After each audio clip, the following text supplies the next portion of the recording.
እኔ ብቻ ነኝ እንደዚህ ፕሮጀክት ጥርት ብሎ ሲያልቅ ደስ የሚል ስሜት የሚሰማኝ ወይስ ሁሉም ነው? እኔኮ ግራ ነው የሚገባኝ። ላትረፍበት አላትረፍበት ጥንቅቅ ብሎ ሲያልቅ የሚሰማኝ ደስታ ልነግራችሁ አልችልም። በተለይ እንከን የለሽ ሲሆን ይሄ ኤምዲኤፍ የሰራ ሰውዬ እንዲያው ፈጣሪ የእጁን ይስጠው። ሰው በዚህ ቢሰራ ነው የሚሻለው። ኢቭን እኮ ዝም ብሎ ደረጃ የሌለው ምናምን ሁለተኛ ተብሎ ነው፣ ግን ጥንካሬው በጣም ምርጥ። ያው አንደኛ ደረጃ የሚባለው ይሄን የሰራውበት ነው። ታያችኋል። ምንም አይነት ክፍተት ነገር የለም። ስለሌለኝ እየቆራረጥኩ ምናምን ለነዚህ የሚሆኑ ተጠቀምባቸው ሄዱ የነበረ ይሄ የለም።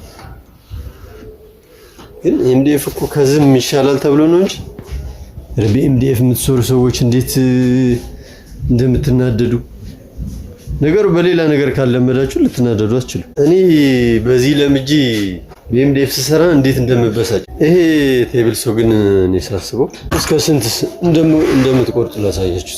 እስከዚች ድረስ ከመጣች መጣት አትችልም። እንግዲህ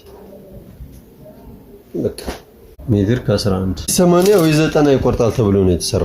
ይሄ እንደምታዩት ቅያሪ ነው። 45 ዲግሪ የሚቆርጥበታል ማለት ነው። ራውተር ናት እቺ። ሰፋር ያለ ነገር ደግሞ ቀጠን 06 ላይ ነው የተጠቀምኩት ነው። በርግጥ ግን 06 ኤምዲኤፍ ፎርማት ካርጋችሁ 1000 መስራት ይችላል። ስኩዌር ስላደረኩ ብዙ አይከብድም። እዚህ የተጠቀምኩት ብሎኖች እኔ በቁጥር እኔ ራሱ ብዛቱ እያስጨነቀኝ ነው። እናንተ 1 2 3 4 5 6 7 8 9 10 11 12 13 14 15 16 17 18 19 እዚህም አለ ሌላ 1 2 3 4 5 30 በሉት። እዚህም አለ ይሁን እንደምታዩት በ15 ርቀት ወደ 20 ነው አካባቢ ምናምን የጨረሰው። ለምን አጀስተብል እና ለማንቀሳቀስ ምቹ እንዲሆን ተብሎ ይሄን ፈጠን ይሄን አውልቀን በተለይ ለጉዞ ለሩቅ አሪፍ ነው።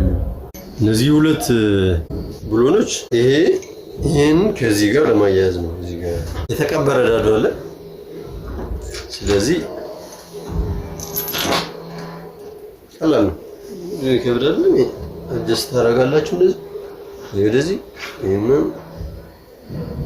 ይሄ ከራውተር ቴብል ፌስ ጠንካራው የተባለ ነው። እዚህ ጋር ስለሆነ ማሳሪያው እዚህ ጋር ሲሆን እዚህ ጋርና እዚህ ጋር ሲሆን የመሃሉ በተለይ ኪኪው አካለው ራውተሩ ያጥፋል እንደዚህ። ይሄ ግን አንድ ለመታጠፍ የሚመች አይደለም። አስተሳሰሩም ራሱ ቴብሉ ላይ ስለሆነ በጣም ጠንካራ ነው። ምንም በቀላሉ እንትን አድርጋችሁ ራሱ ማንቀሳቀስ አትችሉም። ልታነሱት ካልሆነ ቴብሉ ቢቱ ስፋት ይሄን አጀስት ታደርጉታላችሁ ማለት ነው። ከፈለጋችሁ ደግሞ እንደዚህ ገጥሙ።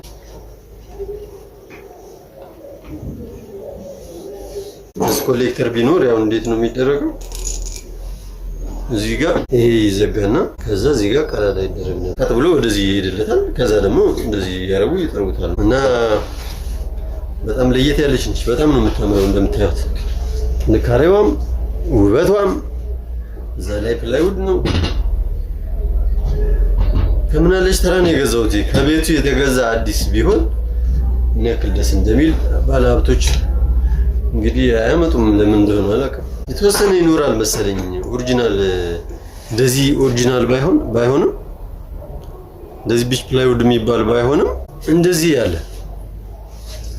ዋጋው ልነግራችሁ አልችልም። እንዳደነግጡ 12000 ነው 13000 ነው። በዛ ላይ ጥሩ ነው በርግጥ ግን ያለፈ እንደዚህ ያለበት ግን ከዚህ ይሻላል። ሳይው በዚህ መስራት ሳልቀጥል አልቀርም ነው። ይሄ ብታምኑ በጣም ከ7 ዓመት በፊት የሆነ ቴብል ሰው የሞከርኩበት ነበር እንደዚህ የቲልቲንግ ማለት ነው። እስካሁን እንደምታዩት ዝም ብሎ ተጥሎ ነበር ግን አልታጠፈም። ፕላይውድ ሲሰራ ፕላይውድ የፈጠረ ሰው ይደነቅ። ኤምዲኤፍ የሰራ ሰው ግን ርገሙት። ደስት በዝቶበት ነው የሰራው ብዬ አስባለሁ። ነው ሳስበው ደስት በዝቶበት ቤት ተከምሮ ቦታ ይዞበት እና የሚወስድለት ሰው ሲያጣ ወደሚጥልበት ቦታም ሲያጣ ፈጠራ የሰራው ነው የሚመስለኝ። ግን ይመቸው። ይሄን አምጡልኝ በሏቸው ለባለ ሀብቶች። እስኪ አሪፍ ሰፋሪያን በቅናሽ ዋጋ ሞርሳዎች ጨረስኳቸው እንደዚህ ያርኩ።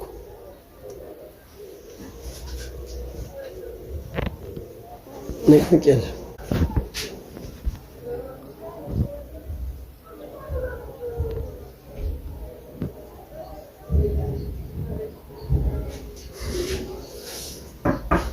ይሄ ታውቃላችሁ ሙሉ ነው ሶሊድ። በቀጣይ የሚሰራ ስራ አለ ላሳያችሁ። እንደዚህ ሶሊድ ነው አያችሁታ።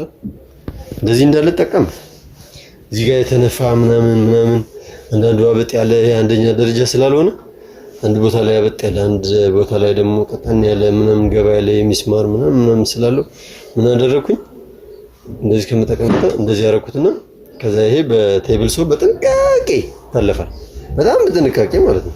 በአንድ አይነት ስፒድ ቀጥ ብላችሁ ትጨርሷታላችሁ ማለት ነው። ገልብጣችሁም እንደዛ ከዛ በኋላ እንደዚህ ትደርቡበታላችሁ። እንደዚህ ትደርቡበታላችሁ። ፎርማይክ አድርጋችሁ የዘላለም አይነት ነው። የምን ብረት የምን ላለም ሜትር ከ20 ምናምን ብላችሁ የምትጠይቁኝ ብዙ አላችሁ። ሜትር ከ11 አይደለ እዚህ ጋር 9 ወይ 10 ብጨምር እቺ እዚህ ጋር ትሆናለች ማለት ነው። እዚህ ጋር ያለ ቦታ ግን ይጠባችኋል። መልካም እሑድ ይሁንላችሁ።